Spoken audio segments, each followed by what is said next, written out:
A rusty, old school bus driving along a muddy road in a dense Nigerian forest under a dark stormy sky, headlights barely cutting through the thick fog as heavy rain pours down. The same bus, but seen from above, surrounded by tall trees swaying violently in the wind, lightning illuminating the landscape in eerie flashes. A close-up of the bus driver, an older man with deep wrinkles and a worried expression, gripping the steering wheel tightly as thunder rumbles overhead. Inside the bus, rows of schoolgirls in navy blue uniforms sitting tensely, some whispering while others gaze out the rain-streaked windows, their faces showing unease. Ada, a teenage girl with deep brown skin and short curly hair, sitting by the window, her fingers tracing shapes in the foggy glass as she watches the dark forest pass by. A shot from Ada's perspective, her breath fogging up the window, her reflection looking slightly distorted in the glass as a strange shadow seems to flicker outside. The wheels of the bus struggling in the thick, wet mud, kicking up splashes as it inches forward towards the barely visible outline of a large, ominous school building in the distance. A shot from behind the bus, showing the dark forest closing in around it, branches appearing like skeletal fingers in the flickering lightning. The headlights briefly illuminating an old, wooden sign half buried in overgrown grass, reading, St. Mary's Girls' Boarding School, founded 1942, with the paint peeling and faded. A sudden streak of lightning revealing a distant silhouette on the school's roof, there 1 second, gone the next. The old iron school gates, rusted and covered in vines, creaking open slowly as the bus comes to a stop in front of them. A tall watchman in a heavy raincoat standing near the entrance, holding an old lantern, his expression unreadable as he watches the bus arrive.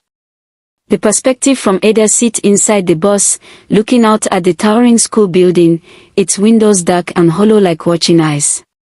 A close-up of the other students, some gripping their backpacks, others looking nervously at the gates, as if sensing something isn't right. The first girl stepping off the bus, her feet sinking slightly into the rain-soaked ground, her breath visible in the chilly night air. Ada hesitating at the bus steps, gripping her bag tightly, feeling an unseen presence watching her from the school's upper windows. The bus driver glancing nervously at the school as he wipes sweat from his forehead, clearly eager to leave as soon as possible. A flash of red light reflecting off the wet ground, but when Ada looks again, it's gone. A perspective from behind the iron gates, as if someone, or something, is watching the new arrivals from inside the school. The faintest whisper in the wind, saying, she never left. The grand entrance hall, with an old wooden staircase leading up, portrait of past school headmistresses staring down at the new students. Ada looking up at a massive chandelier hanging from the ceiling, its candles flickering as if disturbed by an unseen force. A wide shot of the hallway leading to the dormitories, lined with wooden doors, some slightly open as if someone had just passed through. The dormitory matron, a strict-looking woman in a dark dress, handing out room assignments while barely making eye contact with the girls. A shot of the other students' luggage being wheeled away, disappearing around the corner into the shadows. Ada brushing past an old mirror in the hallway, pausing as she thinks she sees a different reflection staring back at her. The walls of the school lined with old class photos, but one frame is empty, as if a picture had been removed, or never existed.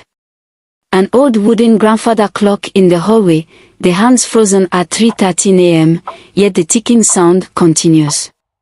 A distant sound of high heels clicking on the floor, even though no one is wearing heels. A group of senior students whispering to each other, stealing glances at the new girls, one muttering, they don't know the truth yet. Inside the dormitory, rows of metal bunk beds with thin mattresses, the atmosphere heavy with unspoken tension.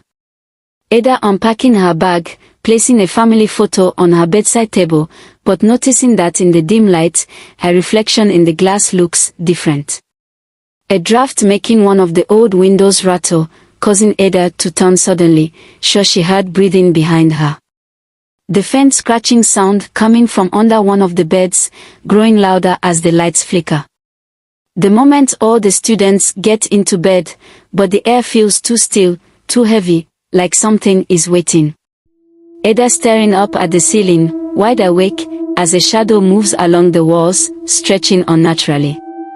A sudden loud bang outside the dormitory, making all the girls jolt upright in fear. The dormitory door slowly creaking open, revealing nothing but darkness beyond the hallway. The first eerie whisper of "koi koi, koi koi," sending chills through the air.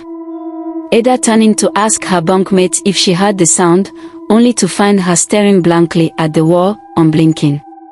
A close-up of Ada's terrified face as she pulls the blanket over her mouth, her breath shallow.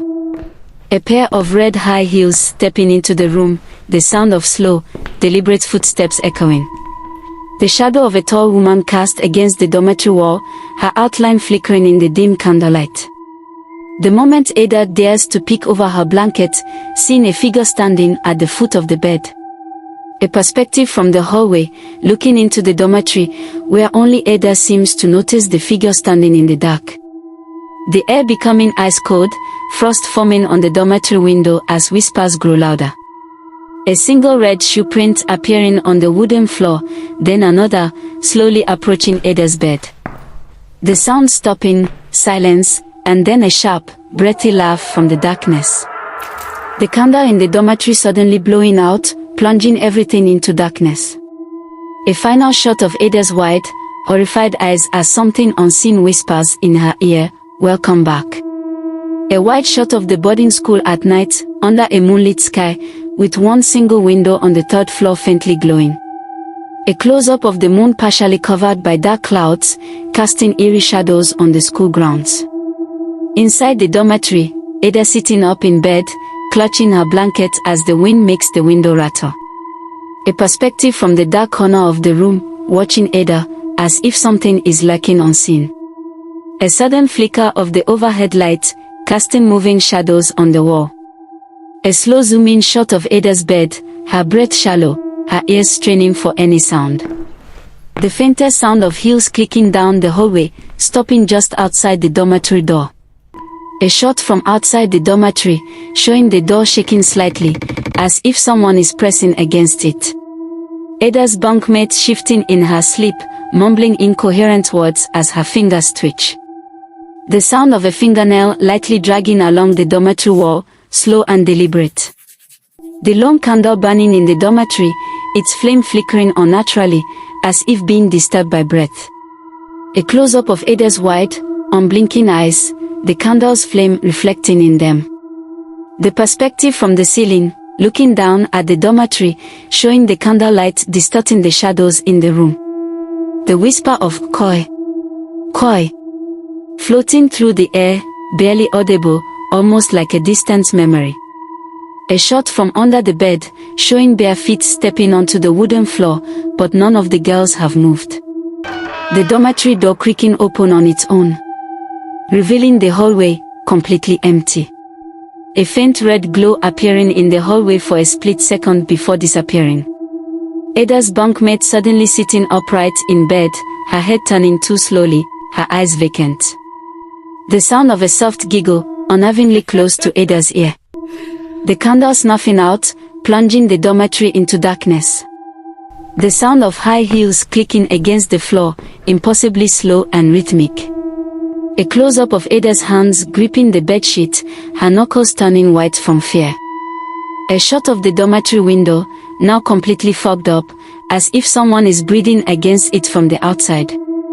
A red handprint appearing on the fogged-up glass. The perspective from Ada's bed, as she sees the faint outline of a tall figure standing at the dormitory door.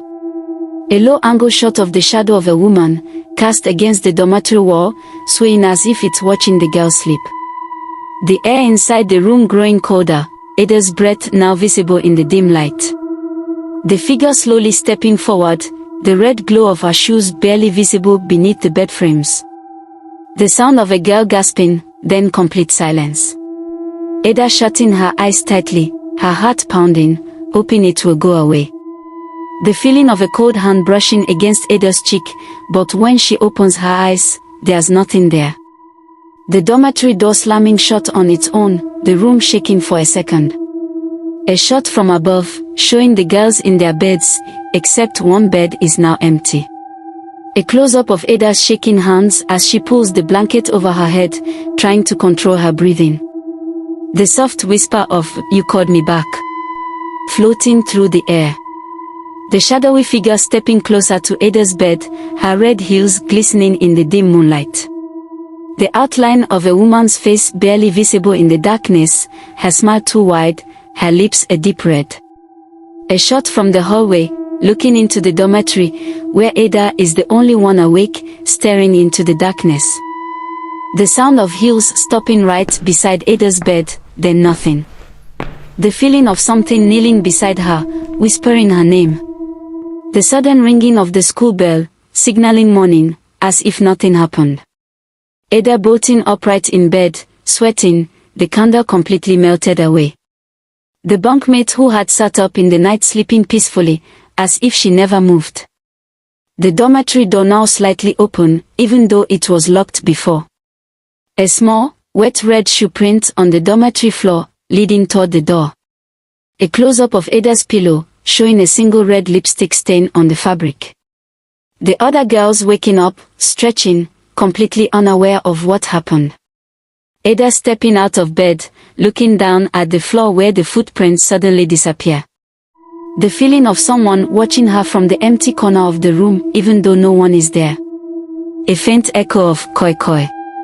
Koi koi, as if the night wasn't over. The boarding school hallway at dawn, long and empty, with a single wooden door slightly ajar. Ada walking down the corridor, looking over her shoulder as if she feels something watching her. A close-up of Ada's fingers tracing the red shoe print on the wooden floor, her face confused. The old grandfather clock ticking loudly, its hands still stuck at 3:13 a.m. despite it being morning. Ada stepping closer to a large, old class photo, noticing that one girl's face is scratched out. A perspective from behind Ada, showing her staring at the photo, but a shadowy figure reflected in the glass behind her. The sound of distant whispers, growing louder as Ada walks toward the staircase. A group of older students whispering in hushed voices, stopping abruptly when Ada approaches. A senior girl with braided hair warning Ada, "You heard her, didn't you?" before walking away quickly. The hallway lights flickering, making shadows stretch unnaturally along the walls. Inside the girls' bathroom, the large mirror above the sinks covered in faint handprints. Ada washing her face at the sink, only to look up and see her reflection smiling back at her, but she isn't smiling. A close-up of Ada's trembling hands gripping the sink as the whispering grows louder. The mirror suddenly fogging up on its own, revealing faint words, "KY KY is here." The reflection of a tall woman with red lips and hollow black eyes, standing behind Ada.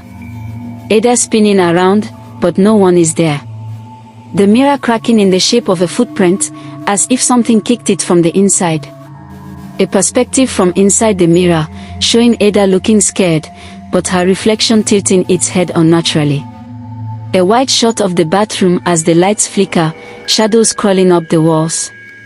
The moment Ada dashes out of the bathroom, her footsteps echoing in the empty hallway. The dormitory in chaos, as students gather around an empty bed, one girl is missing. A close-up of a mattress with a single bloody fingerprint on the sheets. The dormitory matron standing at the door, her face pale, whispering, "This has happened before." A perspective from under the bed, looking out, where red heels stand still, facing the empty bed. Ada noticing a strange red string leading from the missing girl's bed to the hallway. The moment Ada picks up the string, feeling it twitch as if something is pulling it. A group of girls whispering, one saying, "She was taken by Lady Koi Koi." A close-up of a missing persons notice on the school's bulletin board, showing other girls who disappeared years ago. A shot of the headmistress, looking calm but her hands trembling behind her back. The door to an unused storage room creaking open on its own, leading Ada inside. The dusty, abandoned storage room, filled with old school supplies and forgotten uniforms. A single wooden locker with a rusted lock, looking out of place. A close-up of Ada's hand reaching for the handle, just as a loud bang comes from inside. The lock breaking open on its own, revealing old, dust-covered red heels inside. The moment Ada lifts one of the shoes, hearing a soft giggle in the room. A close-up of a name scratched into the heel sole, Miss Koi Koi, 1953.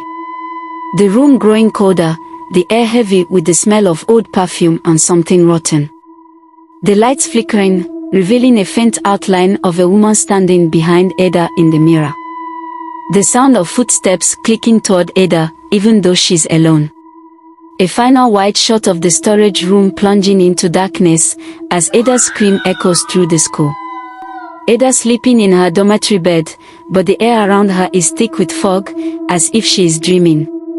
A close-up of Ada's eyes fluttering open to see her dormitory, but everything is bathed in an eerie red glow.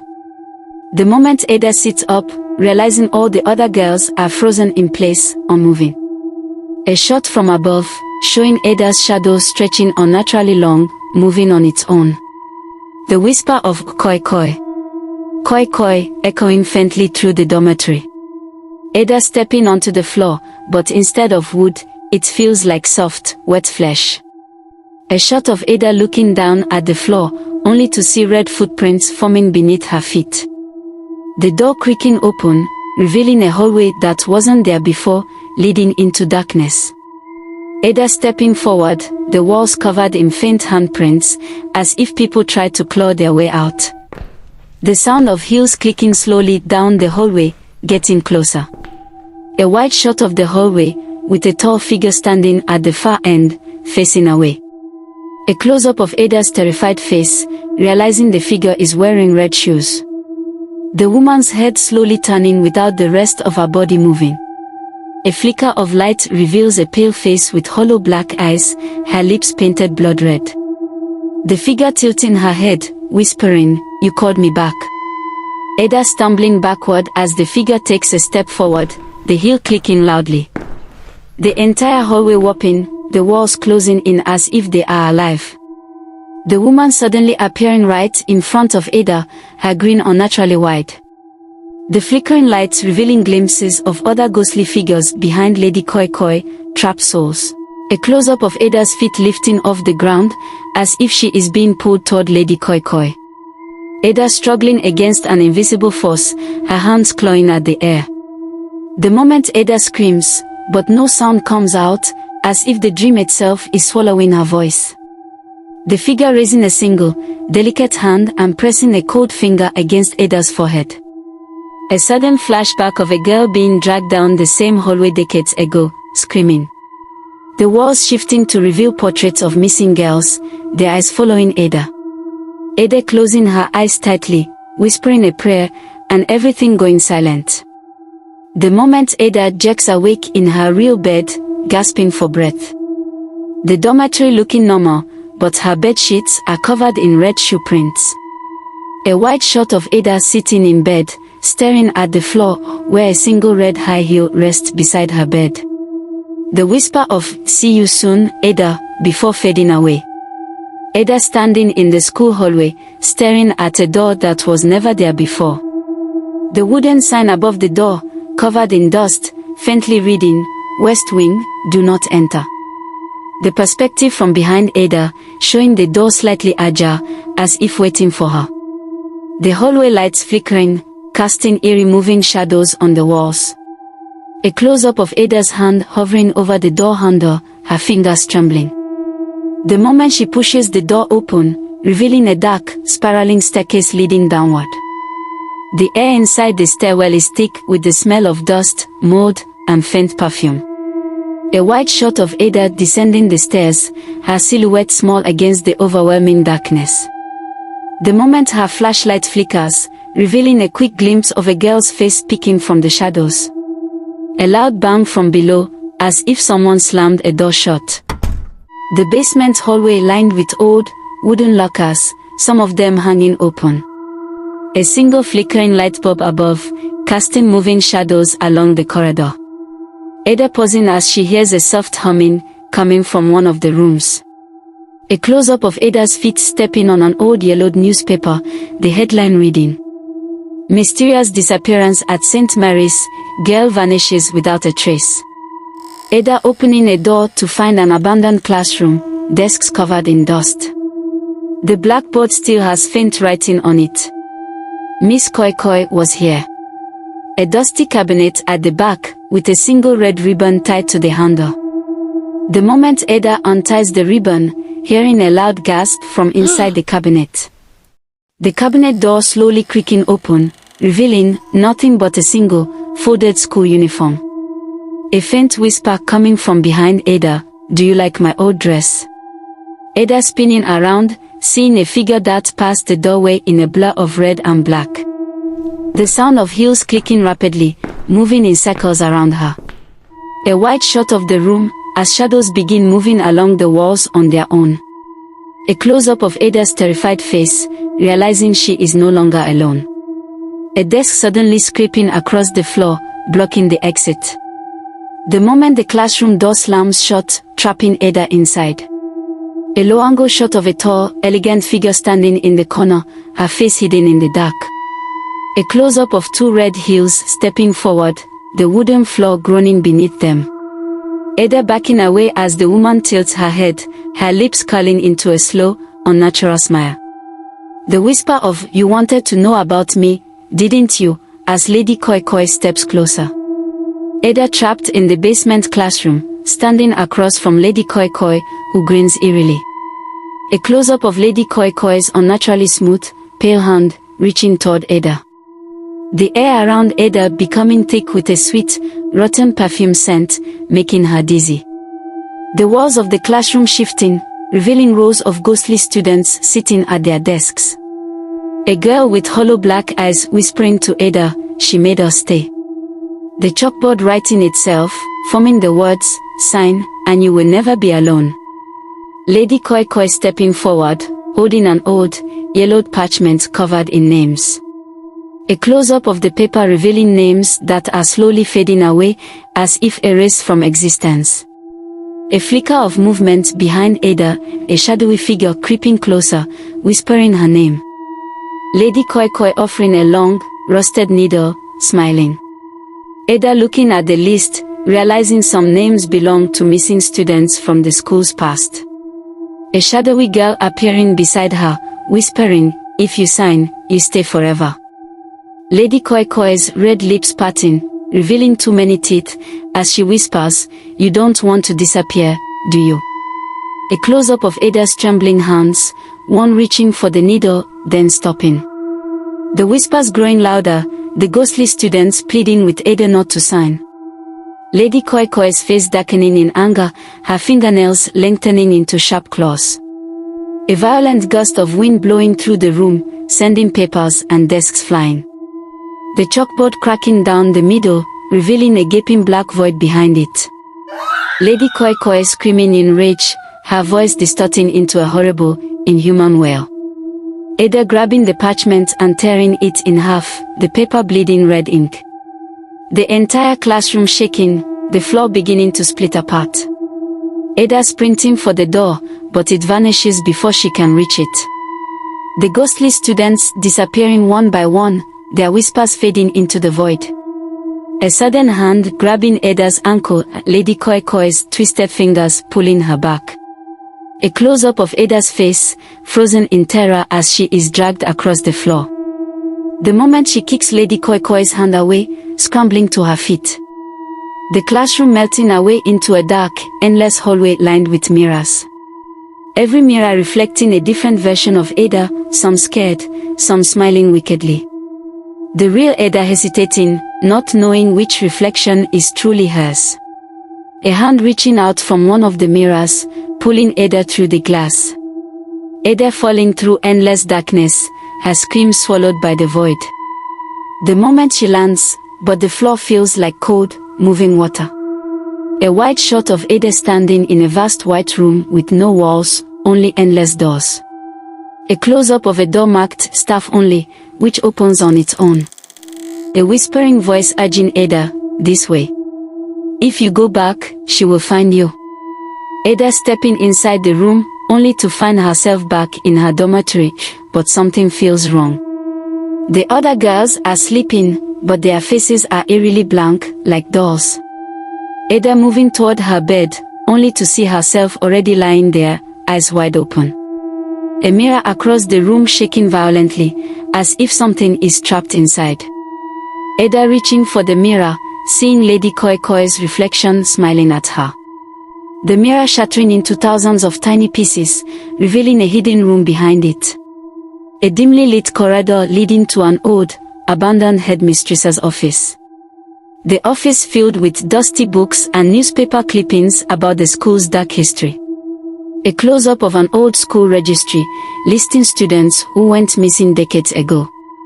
The name Miss Koi Koi circled in red ink, with the word expelled next to it.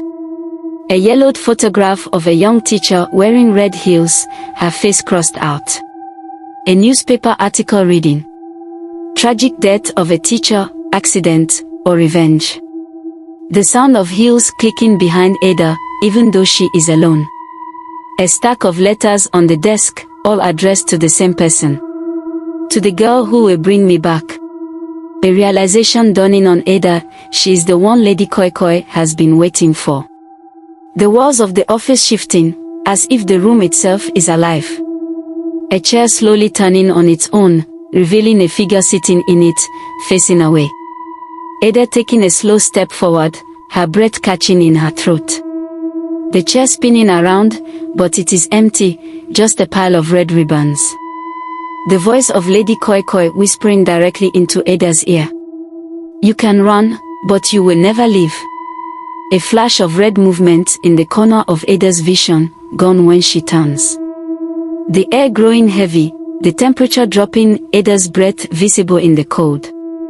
The office door slamming shut, locking her inside. The ceiling above Ada cracking open, revealing dozens of eyes staring down at her. A final wide shot of Ada screaming as the room disappears into darkness. Ada standing in the dark, facing a circle of flickering red candles. The old wooden floor beneath her covered in strange, ancient symbols drawn in chalk. A low-angle shot of the walls, revealing dozens of shadowy hands pressing against them from the other side. A close-up of Ada's face, sweat beading on her forehead as a ghostly voice chants in a forgotten language. The sound of heels clicking echoing around her, but Lady Koi Koi is nowhere to be seen. A table in the center of the room, holding a worn-out leather book with a crimson cover. Ada slowly reaching for the book, her hand trembling as the pages turn on their own. The moment the book opens to a page titled The Blood Oath, with a detailed drawing of Lady Koi Koi. A close-up of the drawing, Lady Koi Koi's eyes seem to move, watching Ada. A whispering voice urging Ada, "Say the words. Set her free." The candle flames suddenly rising high, turning blue. The book's pages flipping wildly, stopping on a phrase written in thick, dripping red ink. A close-up of the phrase, "She walks where fear lingers." Ada hesitating, realizing that speaking the words could bring something to life. The floor beneath her cracking open, revealing a dark abyss filled with endless, whispering faces. A shadowy mist slowly rising from the crack, taking a vaguely human shape. The mist solidifying into Lady Koi Koi, but distorted, her limbs too long, her mouth stretching unnaturally wide.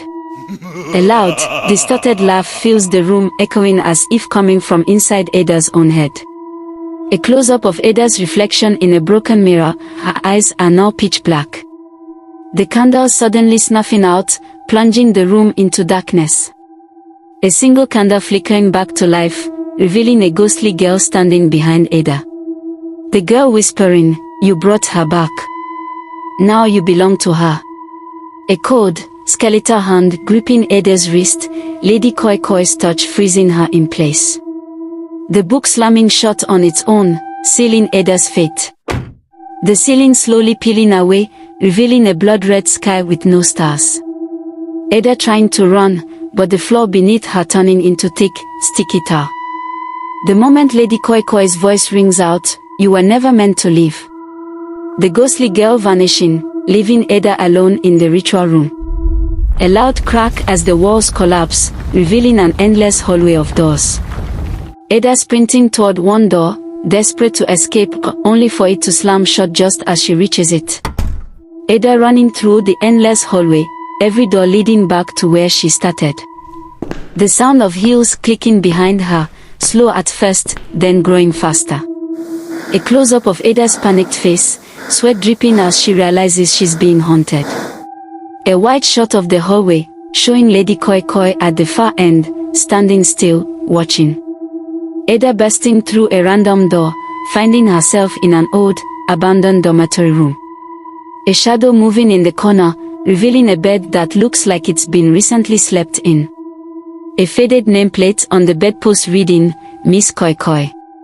The mirror in the room showing Ada's reflection, but it's smiling at her with Lady Koi Koi's grin. A whisper in the air, you took my place. Now I take yours.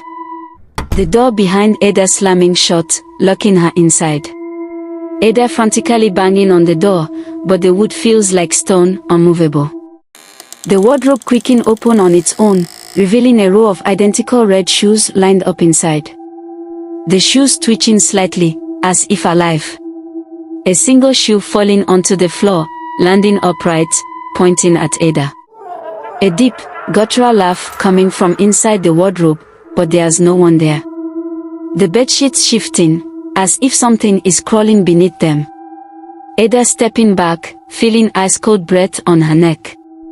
A close-up of Ada's wide eyes as she slowly turns around, only to see nothing behind her. The wardrobe bursting open, revealing Lady Koi Koi's dress hanging inside, but nobody wearing it.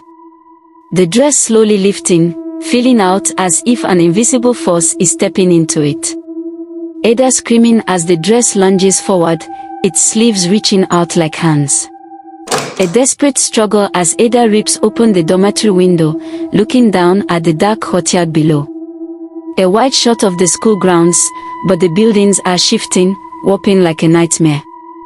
The sound of heels clicking on the ceiling, as if Lady Koi Koi is now above Ada. A sudden force pushing Ada forward, making her fall onto the floor. The moment Ada looks up to see Lady Koi Koi crawling down the wall like a spider, her grin widening. The floor beneath Ada splitting open, revealing a pit filled with hands reaching for her. Ada making a split-second decision, jumping through the open window into the courtyard. A slow-motion shot of Ada falling, her arms flailing, as the world around her begins to dissolve into shadows. The screen going black, leaving only the sound of heels clicking one last time. Ada lying on the cold muddy ground of the school courtyard, barely conscious. A low-angle shot of the sky, dark clouds swirling unnaturally, blocking out the moon. The once familiar school buildings now twisted, their windows glowing with an eerie red light. Ada coughing, realizing her hands are covered in dirt and something darker, blood. A faint whisper in the wind, she is waiting for you inside. The sound of heels clicking in the distance, slow and deliberate. A wide shot of Ada standing in the courtyard, alone, facing the ominous school entrance. The front doors swinging open on their own, revealing only pitch-black darkness inside. A flicker of movement, shadowy figures watching from the windows, disappearing when Ada looks directly at them. A close-up of Ada's determined face, realizing she must end this nightmare once and for all. Ada stepping inside, the door slamming shut behind her. The main hall now decayed and crumbling, old student desks overturned, as if abandoned for years. A rusted sign on the wall, half broken, reading, "Do not enter, restricted area." Ada pushing open an old classroom door, finding hundreds of red shoes lined up neatly on the desks. The chalkboard covered in scribbles, "She walks where fear lingers," repeated over and over. A long-forgotten file cabinet creaking open on its own, revealing old student records. A close-up of a file labeled, "Miss Koi Koi, Incident Report," stamped expelled in red ink. The pages describing a violent altercation between a teacher and students. A photograph of a beautiful young woman with bright red heels, her name scratched out. A yellowed newspaper clipping stuffed inside the file, its headline reading, "Beloved teacher dies in mysterious accident, school covers up tragedy." Ada flipping through the pages, her hands shaking as she reads the truth. A description of how Miss Koi Koi was wrongfully accused of stealing from students. The headmistress's cruel punishment, locking her in a basement classroom alone for days. A chilling note, she swore revenge. The last thing they heard were her heels clicking in the dark. The report stating that her body was never recovered, but students kept hearing her at night. A final scribbled note at the bottom, she never left. And she never forgives. A gust of wind blowing the papers away, as if warning Ada not to continue. The classroom lights flickering, revealing ghostly figures sitting in the desks. The sound of Lady Koi Koi's voice whispering, "Do you understand now?" A slow palm to the door, Lady Koi Koi now standing there, watching Ada with a twisted smile. Ada stepping forward, clutching the old school file like a weapon. A close-up of Lady Koi Koi's red heels tapping against the dusty floor. The ghostly classroom disappearing, leaving only darkness around them. Ada gathering her courage, shouting, "You were wrong. But you don't have to do this." A slow-motion close-up of Lady Koi Koi's smile fading for the first time. The room shaking violently, as if the school itself is rejecting Ada's words. Lady Koi Koi raising her hand, the walls of the school shifting, twisting into a maze. A door suddenly appearing behind Ada, a way out, but she must reach it in time. The air growing heavy, Lady Koi Koi floating toward Ada, her long fingers reaching out. A close-up of Ada's determined face as she sprints toward the exit. Ada running down a never-ending hallway, the walls stretching and shifting. The sound of heels clicking right behind her, growing faster, louder. A shadowy hand barely missing Ada's shoulder, reaching from the darkness. Ada tripping, falling onto the cold marble floor of the main hall. A slow pan up, Lady Koi Koi now standing over Ada, her face expressionless. A dramatic moment as Ada throws the old file at Lady Koi Koi's feet. The file bursting into flames, revealing the true form of Lady Koi Koi, twisted and sorrowful. A sudden flash of white light, as the school begins to crumble apart. The spirits of the lost students appearing, surrounding Lady Koi Koi. The moment Lady Koi Koi realizes she has lost, her red heels slowly sinking into the ground. The entire school shaking, the walls beginning to dissolve into dust. The spirits whispering it over as they fade into the light.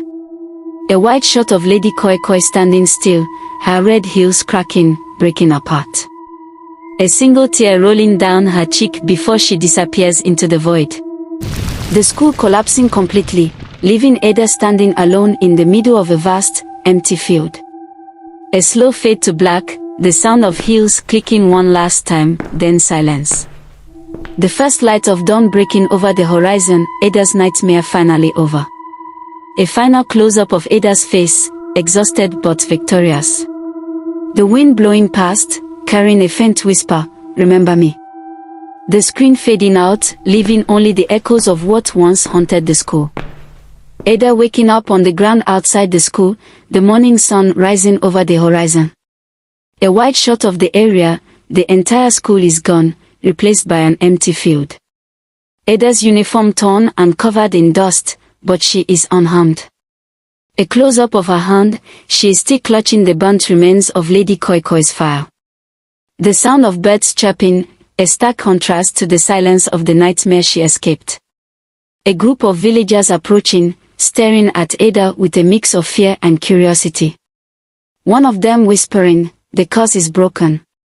An old woman stepping forward, her wrinkled face full of sorrow as she says, she can finally rest. Ada looking down at her reflection in a puddle, her face looks older, changed. A slow pan to the sky, where dark clouds are finally beginning to clear. The villagers taking Ada into a small, ancient hut, where elders sit in a circle. A faded painting on the wall depicting Lady Koi Koi as a young teacher, smiling. The head elder sighing, saying, she was never meant to become a monster. A dusty book being placed in front of Ada, a record of the school's hidden history. The pages revealing that Lady Koi Koi had once been the village's greatest teacher. The tragic story of how students adored her, but jealous colleagues framed her. The elders explaining that the school covered up the incident, never allowing her name to be cleared. A solemn moment as Ada realizes, Lady Koi Koi wasn't just a spirit, she was a victim. One elder whispering, "The dead do not forget. But sometimes, they forgive." Ada feeling the weight of what she has survived, knowing she must share the truth. A few days later, Ada standing at the ruins of the school, where only the entrance gate remains. The morning mist clinging to the air, making the place feel haunted but at peace. A fresh bouquet of red flowers placed at the gate, a sign of respect for the restless soul that once haunted it. Ada whispering, "I know the truth now. Rest, if you can." The wind picking up slightly, carrying a faint echo of heels clicking, softer this time, almost gentle. A final look at Ada's face, she knows she will never forget what happened here. The camera pulling back, revealing the entire area slowly being reclaimed by nature. The sun finally rising fully, casting golden light over the land that was once cursed. A single red shoe partially buried in the dirt, slowly sinking away with time. The villagers lighting candles in honor of Lady Koi Koi, their faces solemn but relieved. Ada returning to her hometown, forever changed by what she experienced. A shot of her sitting at her desk, writing down the real story of Lady Koi Koi. A close-up of her journal, where the title reads, "The Woman They Feared." Her pen pausing for a moment, as if unsure how to end the story. The sudden sound of heels clicking outside her window, making her freeze.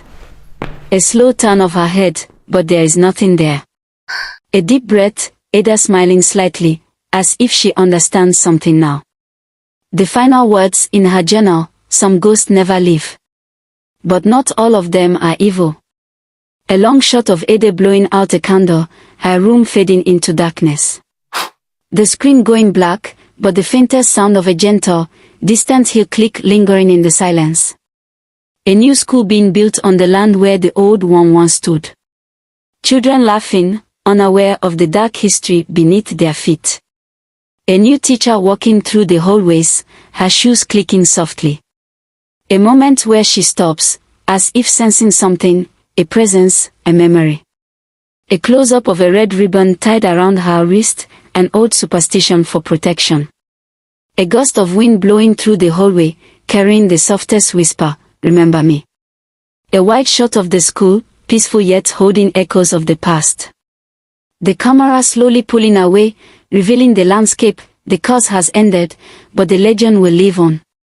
A final flicker of movement in the shadows, but when we look again, nothing is there. The screen fades to black, and for the first time, there is absolute silence. Lawrence Anini was born in the 1960s. In a small village on the outskirts of Benin City. His family was poor, like many in the region, but they were proud. His father was a hard-working farmer. And his mother traded goods at the local market. Anini grew up learning the ways of the land. Running through the narrow paths of the village. Helping his father in the fields. And listening to the stories of old. Despite the modest beginnings, there was always something different about Lawrence. He had a sharp mind and was unusually observant for a boy his age. His father often said, "This boy will either be great or dangerous." Not knowing how prophetic those words would become. As Lawrence grew, so did his ambitions. He watched the traders and merchants who came to the village. Men with fine clothes and money. He wondered why some people had so much, while others, like his family, struggled. The young boy, who once played with other village children, began to change. By the time he was in his teens, Lawrence had moved to Benin City proper, leaving the simplicity of village life behind. There were modern buildings and cars, but poverty was still widespread. The city was a melting pot of culture, with people from different parts of Nigeria and West Africa living side by side. However, with its growth came a rise in crime. And Lawrence found himself in the middle of it. He quickly realized that in the streets of Benin City, power wasn't always given to those who worked hard. It was taken by those who were bold enough to seize it. Lawrence became involved in petty theft at first, snatching bags, breaking into homes, and stealing from market stalls. But it wasn't long before he caught the attention of the city's underworld. Lawrence Anini had a natural talent for organizing people. He met men like Monday Osembor, another rising figure in the world of crime. Together, they formed a gang that would later become infamous throughout Nigeria. What set Anini apart was not just his ruthlessness, but his intelligence. He planned his robberies with military precision, always staying one step ahead of the police. By the early 1980s, Lawrence Anini had become a household name. He and his gang, known as the Anini Gang, terrorized the streets of Benin City and beyond. They robbed banks, hijacked cars, and even stole from government officials. What made Anini's actions even more daring was his open defiance of the authorities. It was said that he had powerful connections within the police force, which allowed him to escape justice time and time again. The people of Benin City were both terrified and in awe of Anini. He was like a modern-day Robin Hood to some, especially in the villages. Rumor had it that he would often give a portion of his stolen money to the poor, buying food for families or paying off debts. But to others, he was a menace, a man whose actions brought fear and violence to their doorstep. Anini became bolder as the years passed. Some said he had supernatural powers. Others claimed he had powerful people protecting him. He no longer hid in the shadows. He would often ride through the streets of Benin City on a motorcycle, his face uncovered, his gang trailing behind him in a convoy of stolen vehicles. The police were powerless to stop him, and many believed that Anini was invincible. The newspapers called him the law, for he operated as if the laws of the land did not apply to him. Despite his growing notoriety, Lawrence Anini never forgot his village roots.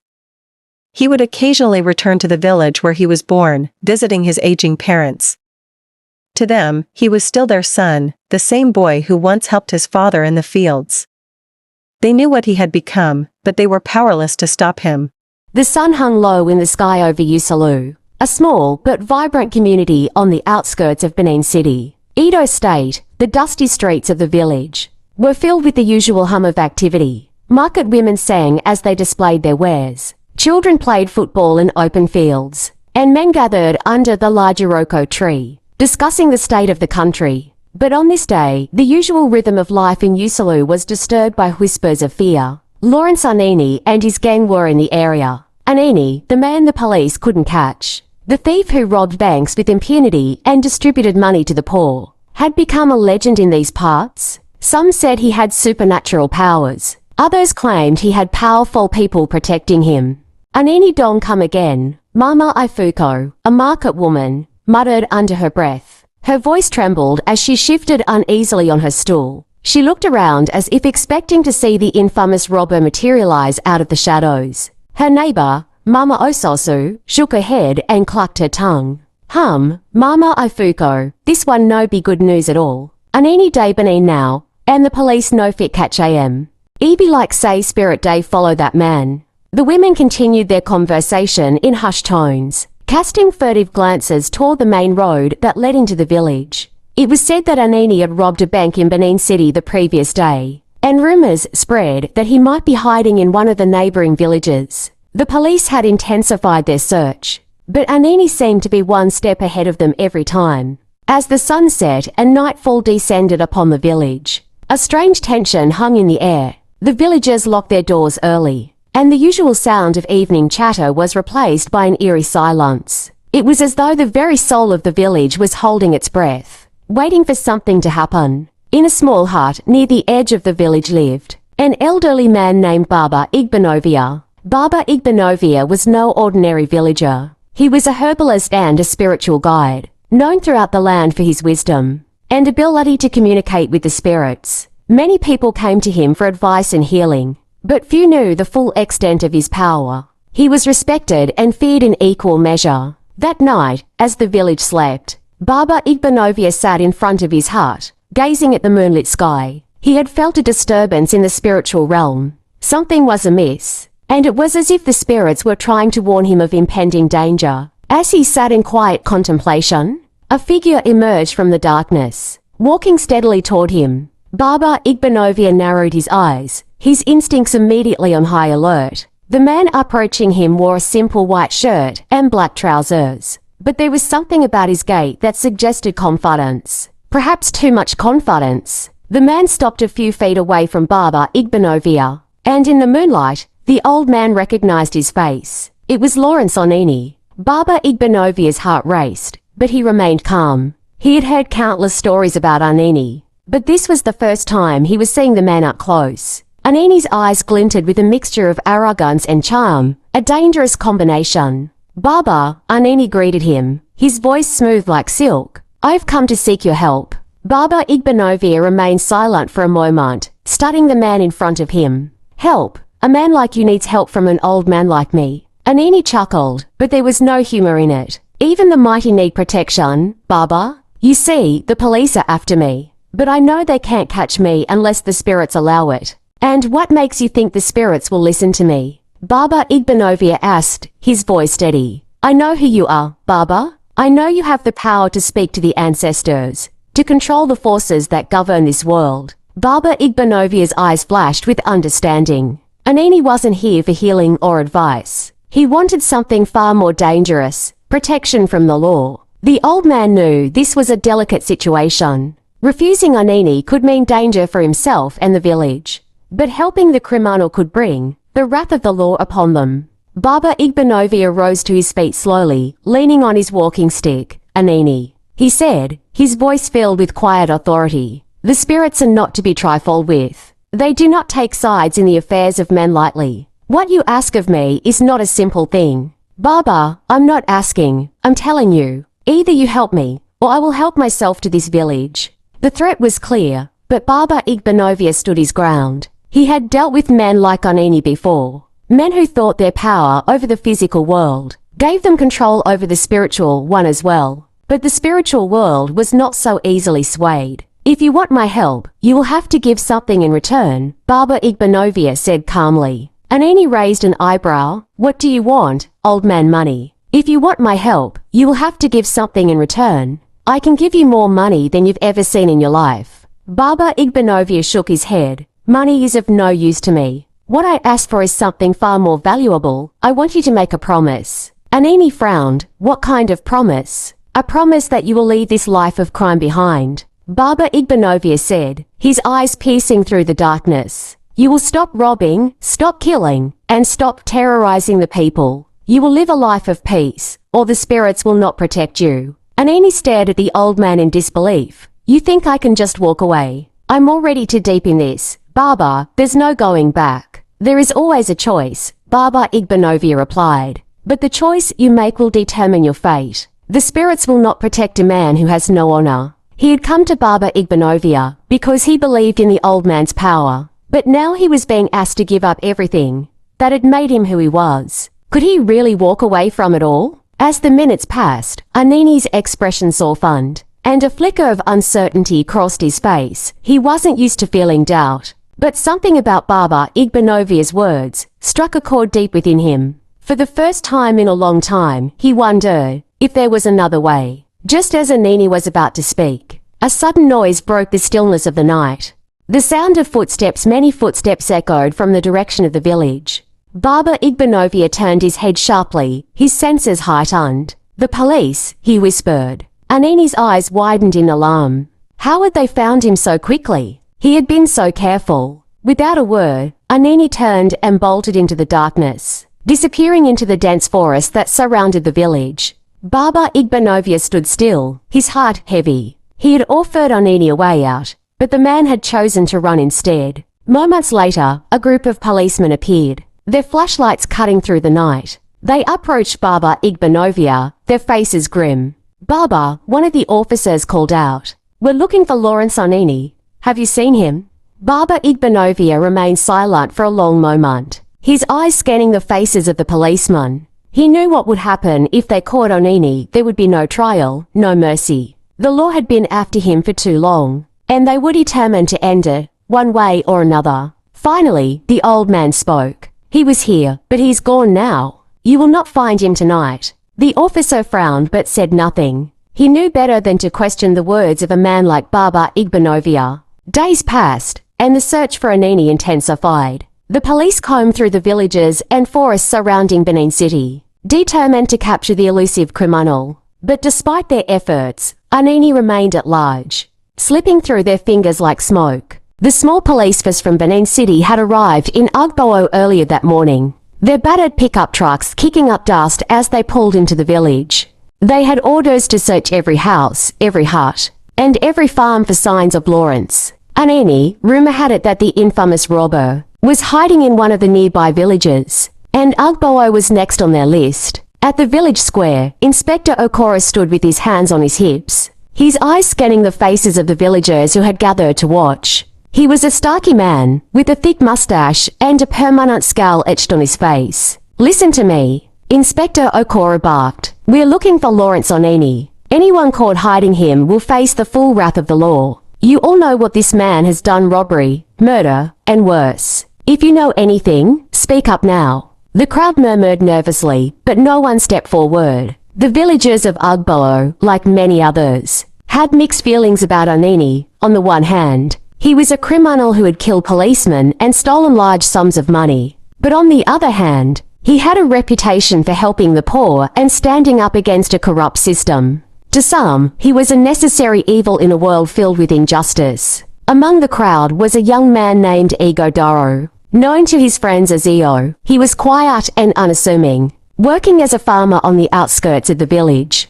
Eo had always kept to himself, but today, something in his eyes suggested he was hiding something. Inspector Okoro paced in front of the villagers, frustration growing in his voice. "We know Anini has friends in these villages. He cannot be far. If you know where he is, now is the time to speak." Still, no one spoke, as the police moved from house to house, questioning villagers and searching for clues. Eo slipped away from the square, his heart pounding in his chest. He had a secret, one he had kept for the past few days, and it was eating him alive. Just 3 nights ago, Eo had been returning home from the farm, when he had stumbled upon a man lying in the bushes, wounded and barely conscious. It wasn't until he got closer that he realized who the man was: Lawrence Anini himself. Anini had been shot in a skirmish with the police, and though he had managed to escape, he was badly injured. In that moment, Eo had faced a choice: leave the man to die or help him.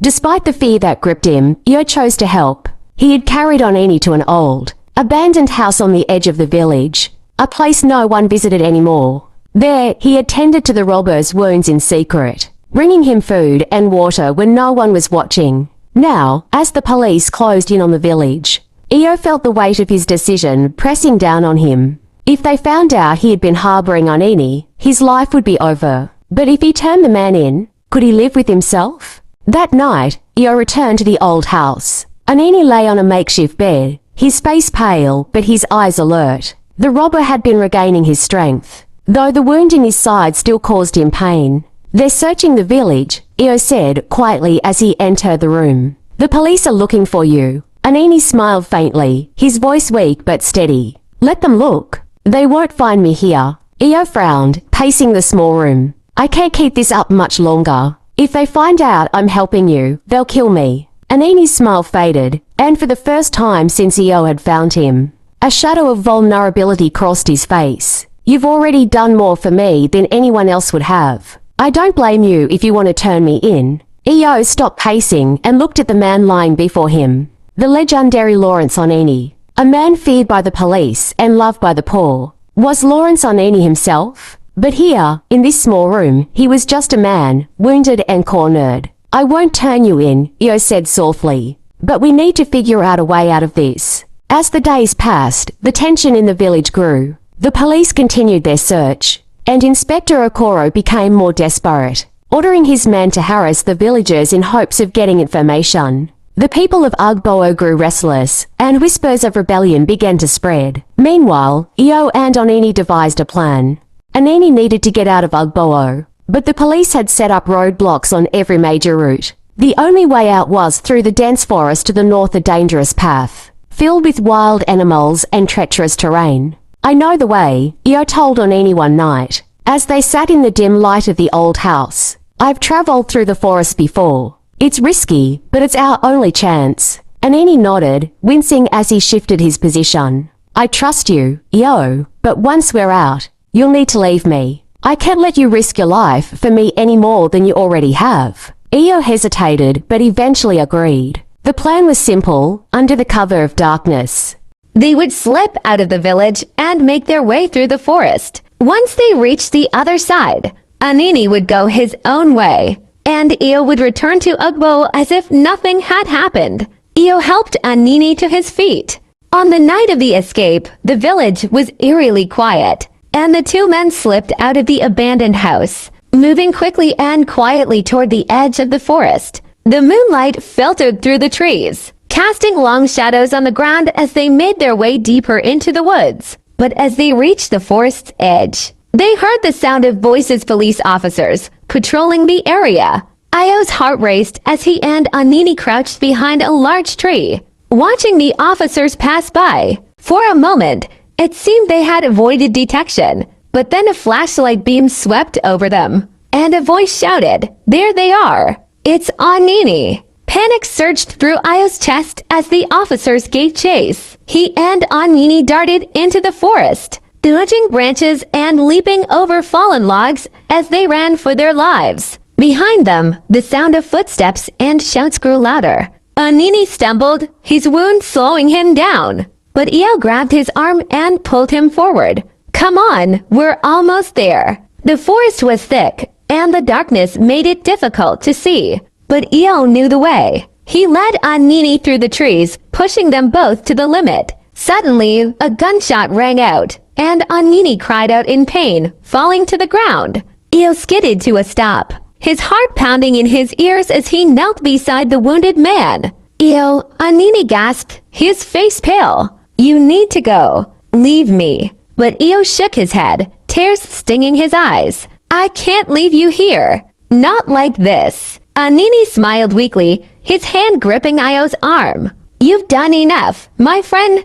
Go, live your life. Don't let them take you too." With a heavy heart, Io nodded. He knew that if he stayed, they would both be caught. He stood up, his legs trembling, and looked down at Anini one last time before turning and running deeper into the forest. Behind him, the sound of the police closing in grew louder, but Io kept running, disappearing into the night.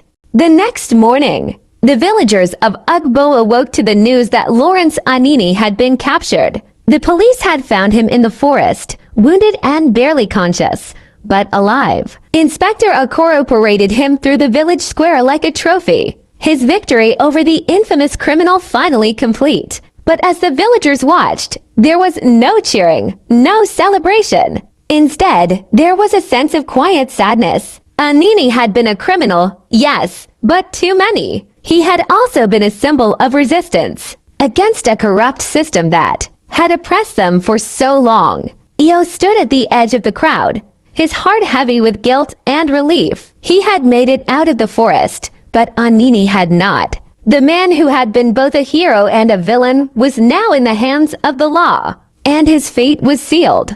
As the days passed, the story of Lawrence Anini's capture spread far and wide. Some called him a villain, others called him a hero. But for Io, the truth was somewhere in between. Anini had been a man of flawed, complicated man, who had lived by his own rules in a world that had pushed him to the edge. And in the end, he had made a choice. To trust someone, to let go, and to face the consequences of his actions. And so, the legend of Lawrence Anini lived on. Not just as a tale of crime and punishment, but as a story of humanity, of choices, and of the thin line between good and evil.